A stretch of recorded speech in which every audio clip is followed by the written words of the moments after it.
myself B.S. Mandora, Department of Mathematics, Meera girls college Udaipur.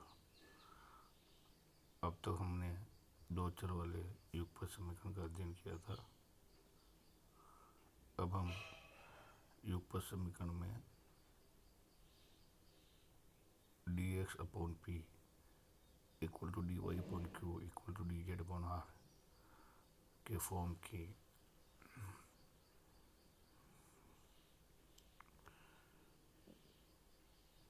को solve करने के तरीके के बारे में जानेंगे, या इसी के equivalent p1 dx plus q1 dy plus r1 dz equal to 0, p2 dx plus q2 dy plus r2 dz equal to 0। सामान्यतः दोनों एक ही रूप है। p1 dx plus q1 dy plus r1 dz equal to 0, p2 dx plus q2 dy plus r2 dz equal to 0 को यदि हम solve करते हैं दो वेरिएबल में कन्वर्ट करके, यदि इक्वेशन सोल्व करते हैं तो dy by d x equal to r1 p2 minus p1 r2 upon q1 r2 minus q2 r1 प्राप्त करते हैं, और dz by d x p1 q2 minus p2 q1 upon q1 r2 minus q2 r1 प्राप्त करते हैं। इन दोनों का combined form इस तरह से लिखा जा सकता है dx upon q1 r2 minus r1 q2 equal to dy upon r1 p2 minus p1 r2 equal to dz upon p1 q2 minus q1 p2। और ये अपन वैसे भी 10th लेवल पे पढ़ा है, क्रॉस मल्टीप्लिकेशन। तो सामान्यतः ये क्या रूप है, dx upon p equal to dy upon q equal to dz upon r। तो कहने का तात्पर्य ये है कि p1 dx plus q1 dy plus r1 dz equal to 0, p2 dx plus q2 dy plus r2 dz equal to 0 एवं dx upon p equal to dy upon q equal to dz upon r, ये दोनों रूप एक जैसे ही हैं। अब हम इनके इस युगपत समीकरण को हल करने के बारे में देखेंगे। इसमें जो फर्स्ट मेथड है हल करने का, रूल्स फॉर सॉल्यूशन, हल करने का नियम। रूल फर्स्ट,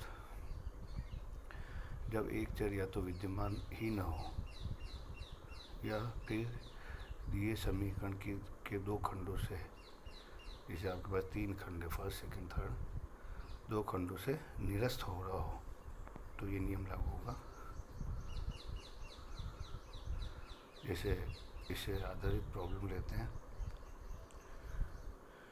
जैसे प्रॉब्लम है अपने पास x d x upon y square z equal to d y upon x z equal to d z upon y square. तो इसमें प्रथम दो खंड यदि लेते हैं तो इसमें जेड निरस्त हो रहा है। तो एक चर या तो विद्यमान ही नहीं हो, और विद्यमान हो या दो खंडों में से निरस्त हो रहा हो, तो फिर ये मेथड लागू होगा। तो फर्स्ट प्रथम दो से जेड कैंसिल हो गया, x square d x equal to y square d y. Integrate कर लिया इसका, तो we get x cube minus y cube equal to c1। This is one of the solution. Now second and third से, sorry first and third से, x d x equal to z d Z,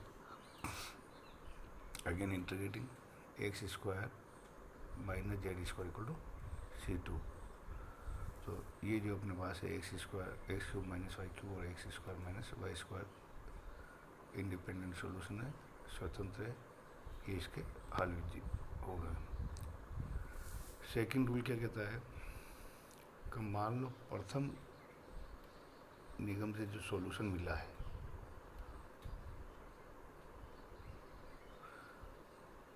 किंतु अन्य समाकलन में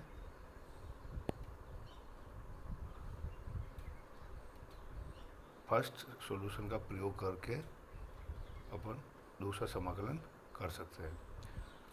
ठीक है, first समाकलन प्रथम दो खंड से कोई सॉल्यूशन मिल रहा है, उस सॉल्यूशन को सब्स्टिट्यूट करके एक वेरिएबल को वहाँ से रिमूव करके और अपन सॉल्यूशन प्राप्त कर सकते हैं। जैसे इससे आधारित प्रॉब्लम क्या है, dx upon y equal to dy upon x equal to dz upon z. Okay, तो इसमें dy के नीचे x है, dx के नीचे y है, dz के नीचे z है। तो थर्ड वाला पार्ट खंड जो है उसका आसानी से इंटीग्रल हो रहा है, लेकिन सेकंड का नहीं कर पा रहे, थर्ड का नहीं कर पा रहे।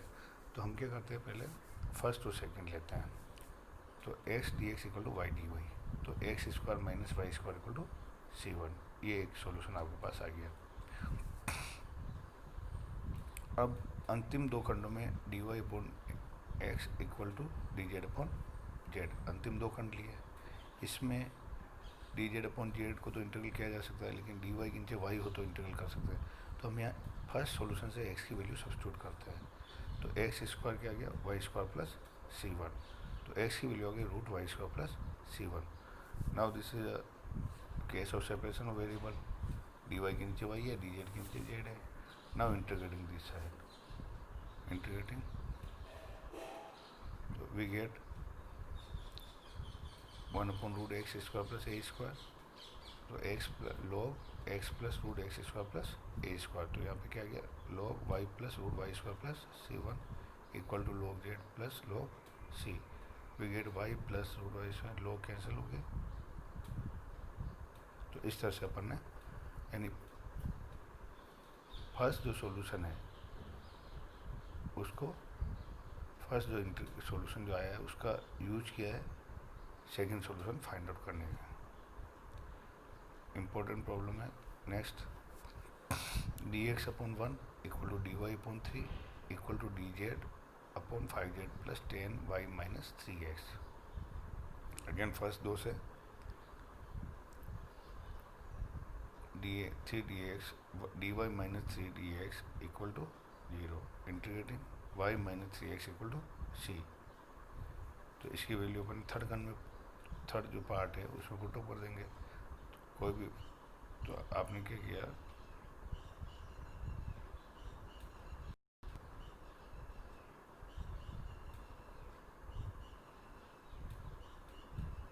dx upon 1 equal to dz upon 5z plus 10y minus 3x क्या होगा c। ओके, तो वी गेट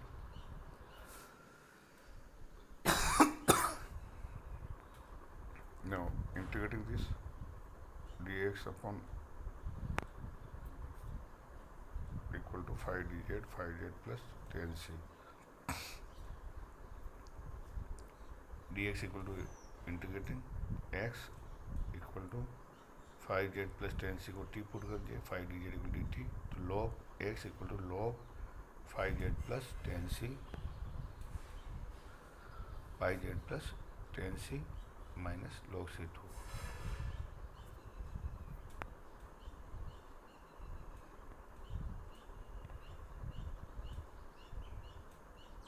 ठीक है, दोनों साइड 5 से इसलिए मल्टीप्लाई किया ताकि आपको क्या हो जाए, राइट हैंड साइड वाला टी पुट करें तो आपके dt हो जाए। तो 5x equal to log 5z plus 10c, okay, minus log c1। तो इसका सोल्यूशन log रिमूव हो गया, तो ये आपका सोल्यूशन आ गया। वैल्यू पुट कर लिया आपने c की, y माइनस 3x c1, तो ये एक और दो जो आपके ये, तो ये this is second solution and that was y minus 3x equal to c equal first solution. इसी तरह थर्ड रूल है, थर्ड रूल में अपन एलजेब्रा का प्रोपोर्शनलिटी नियम यूज करेंगे, ठीक है, जिसमें डिनोमीटर आपका 0 हो जाए। जैसे आपके पास फॉर्म है d x upon p equal to d y upon q equal to d z upon r, तो इसको किसी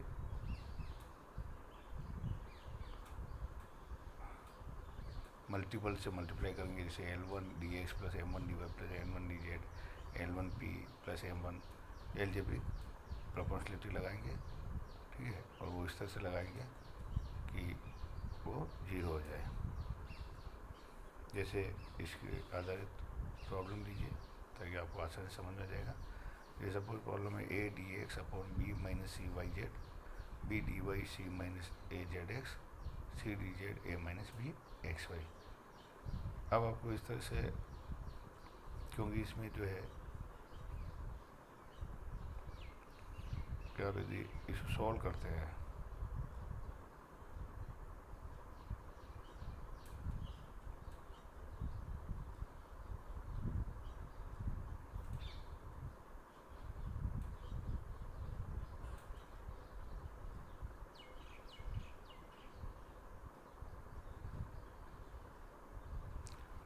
तो इसमें क्या किया, जैसे वाई जेड को यहाँ से एक्स से मल्टीप्लाई कर दिया, सेकंड वाले को वाई से मल्टीप्लाई कर लिया, थर्ड वाले को जेड से मल्टीप्लाई कर दिया और ऐड कर लिया, तो भी गेट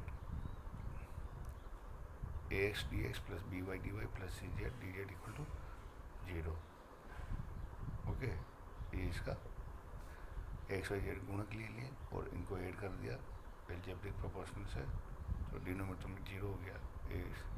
नाउ 0 के फर्स्ट और सपोज थर्ड खंड को ले रहे हैं, फर्स्ट और फोर्थ को जो भी आपने 0 किया है, तो इससे क्या हो जाएगा a x d x plus b y d y plus c z d z equal to 0, integrating a x square plus b y square plus c z square equal to C1। This is one of the solution. Okay, इसी तरह a x plus b y plus c z लेने पे B 0 हो जाएगा, तो solution आ जाएगा a square x square plus b square y square plus c square z square equal to C2। तो इस तरह से आप क्या है, कोई भी आप मल्टीपल लेकर और एल्जेब्रिक प्रोपोर्शनलिटी को यूज करते हुए, समानुपाती जो नियम है उसको यूज करते हुए आप डिनोमीटर को 0 बनाते हुए इसको सॉल्व कर सकते हैं। Next problem d x upon z x plus y equal to d y z x minus y equal to d z upon x square plus y square.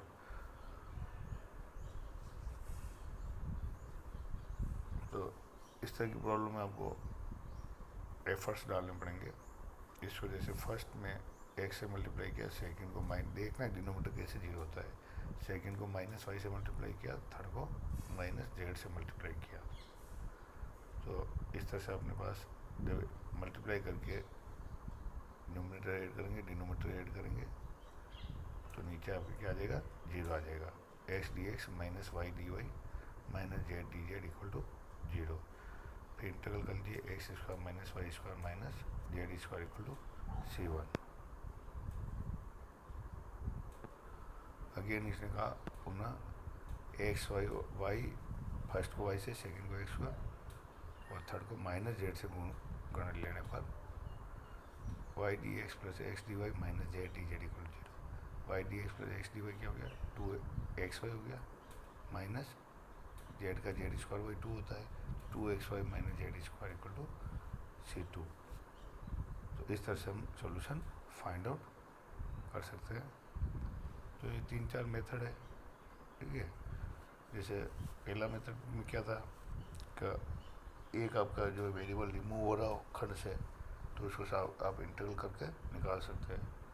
Second method में पहले एक सॉल्यूशन फाइंड आउट कीजिए, फिर उस solution का उपयोग करते हुए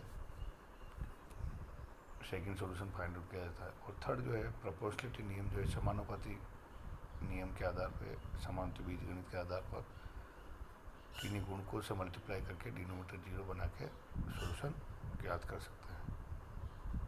ओके, इसको थोड़ी प्रैक्टिस करेंगे तो आपको समझ में आ जाएगा।